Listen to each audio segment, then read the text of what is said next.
இயேசு ஜீவனை கொடுக்கிறதுக்கு முன்னாடி, ஐயோ எல்லாம் பாவம் செஞ்சுட்டாங்களே, நம்மளை வேற ஆண்டவர் இந்த உலகத்துக்கு அனுப்பிச்சிட்டாரு, व्यसனமாயும் அல்ல, கட்டாயத்திலையும் வரல, பிதா அவரை புஷ் பண்ணல, பிதா தள்ளி விடல, நீ செத்தா தான் எல்லாருக்கும் ரட்சிப்பு அப்படின்னு கட்டாயத்தில் இயேசு இறங்கி வரல. இயேசு ஜீவனை கொடுக்கணும்னு முடிவு பண்ணும்போது அந்த ஜீவனை அவர் व्यसனமாயும் கொடுக்கல, கட்டாயமாயும் கொடுக்கல, உற்சாக பலியாக தன்னை சிலுவிலே தேவனுக்கு கொடுத்தார். நான் ரட்சிக்கப்படணும், நான் நீதிமானா மாறணும், நான் பரலோகத்திற்கு வரணும், அவருக்கு பிள்ளையா மாறணும்னு சொல்லி இத்தனை சந்தோஷத்தையும் முன்னாடி வச்சு இதெல்லாம் நடக்கும்னு சொன்னா நான் உற்சாகமா என்ன தர்றேன்னு சொல்லி அவர் உற்சாகமாக சிலுவிலே கொடுத்ததுதான் அந்த மாம்சமும் அவருடைய ரத்தமும். ஜீவனை கொடுக்கறதுக்கு முன்னாடி அவருக்கு முன்னாடி ஒரு ஜாய் இருந்துச்சு, அவருக்கு முன்னாடி ஒரு சந்தோஷம் இருந்துச்சு. என்ன சந்தோஷம் அப்படின்னா, அவருக்கு முன்னாடி என்ன இருந்துச்சு? அவருடைய சந்ததி யாரு?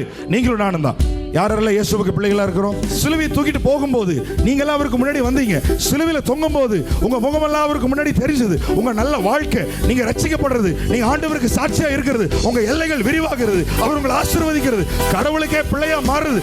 இத்தனை சந்தோஷத்தை முன்னாடி வச்சுட்டு தான் அவர் சிலுவையை உற்சாகமா தூக்கிட்டு போனாரு, சந்தோஷமா தூக்கிட்டு போனாரு. ஜீவனை व्यसனமா கொடுக்கல, ஜீவனை கட்டாயமா கொடுக்கல, உற்சாகமா கொடுத்தாரு. ஆமென்.